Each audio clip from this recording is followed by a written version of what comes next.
Mangkok MTR station.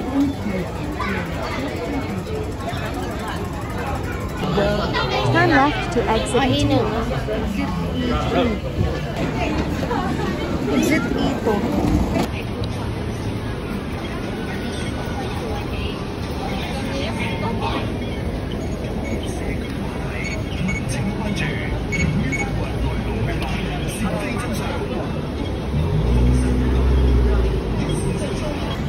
Cross the traffic light and walk straight. Diretso kayo. From exit E2, walk straight. From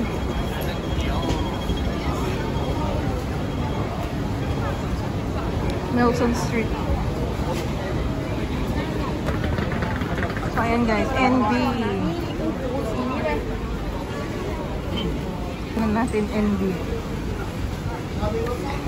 Diretso ka pa doon.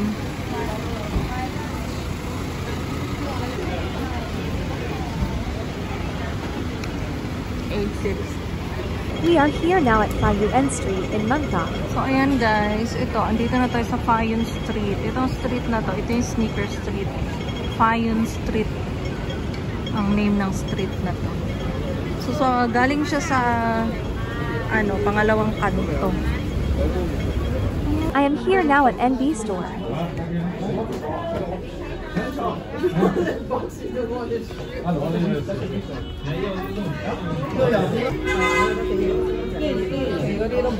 This is the 990.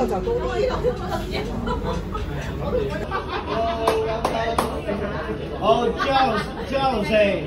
找我，找我来叫谁？找我，找我来叫谁？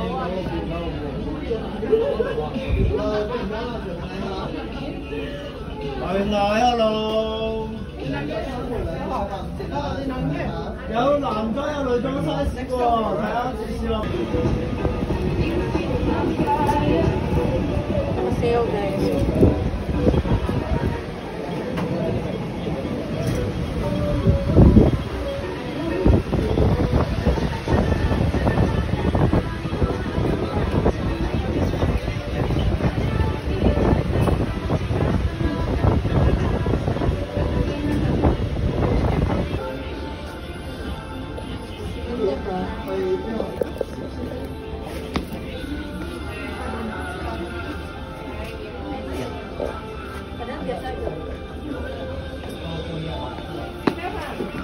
Ganda ba ito guys? Itong kulay na to.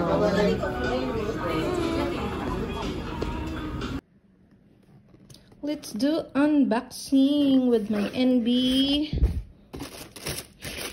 sneakers. Look at this. Matagal ko na to gusto, kaya lang nag-alangan ako kung hindi siya comfy. Pero nung sinukat ko, ang comfy pala niya guys. Ang sarap niya sa paa pag yung tamang sukat yung sinukat niya. Look at this. This is NB327. So, what I love this one is cotton yung ano niya. I mean, ito, fabric Sayana Parang Tapos, Oxford nylon. I'm not sure what fabric is this. Puro Napa ka comfy. Yan kasi ang gusto ko yung sumusunod sa paa. Ang cute niya, diba? This is 589 Hong Kong dollar. So, naka-sale siya, guys. Naka-sale siya kasi this is 800 something, 899 I think. New Balance. So, yung harap, yung ilalim pala nito, walang nakalagay na New Balance. Dito lang siya sa gilid. Tapos, ayan. So, ito yung napili ko kasi ito yung naka-sale ngayon. Yung isa naman yung may parang leather dito. Ano siya, naka-sale din siya pero around almost 700. So, ito lang yung naka-sale ngayon na 500 something. Sukat natin. Tama lang talaga sa akin yung size 40 or 8.5. US 8.5. Kasi yun talaga size ng paa ko. Minsan kasi masikip sa akin yung 8.5 sa ibang shoes. Pero ito tama lang. Nag-try ako ng men na 41 yata yun. Kasi walang ibang kulay. Walang ibang size. Tinry ko yung 41 na other color. Wala, maluwag talaga sa akin. Sobrang luwag. Ito tama lang siya. Meron siyang allowance ng konti. So cute. I love this one.